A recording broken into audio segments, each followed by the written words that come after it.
தமிழ்நாட்டில் சட்டம் ஒழுங்கை பாதுகாக்க ரவுடிகளை இரும்பு கரம் கொண்டு அடக்க வேண்டும் என்று முதல்வரை காங்கிரஸ் கட்சியின் மாநில தலைவர் செல்வ பெருந்தகை வலியுறுத்தியுள்ளார். திருவள்ளூர் மாவட்ட காங்கிரஸ் கமிட்டியின் செயல் வீரர்கள் கூட்டம் திருமுல்லைவாயலில் நடைபெற்றது.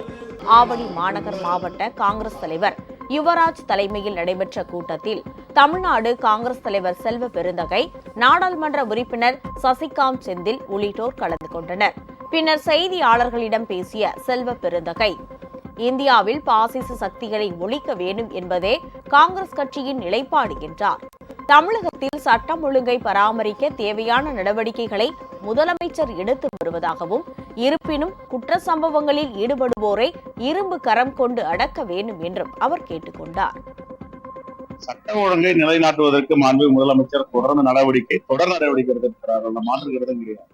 இது எப்படி நடக்குது, யார் நடக்குது அப்படின்றதுக்குள்ள போறதுக்கு முன்னாடி இதை நாங்க இரும்பு கரம் கொண்டு அடக்க வேண்டும், ஒடுக்க வேண்டும் என்றுதான் தொடர்ந்து சொல்லிட்டு இருக்கோம். ஆனா இது கடந்த கால 10 ஆண்டுகள் அதிமுக ஆட்சி இருந்தது. வருஷம் எவ்வளவு கொலை நடந்தது, இப்ப எவ்வளவு கொலை நடந்தீங்க அப்படியெல்லாம் பாத்தீங்கன்னா ரேஷியோல இது கம்மியா தான் நடந்திருக்குன்னு எல்லாம் சொல்றாங்க.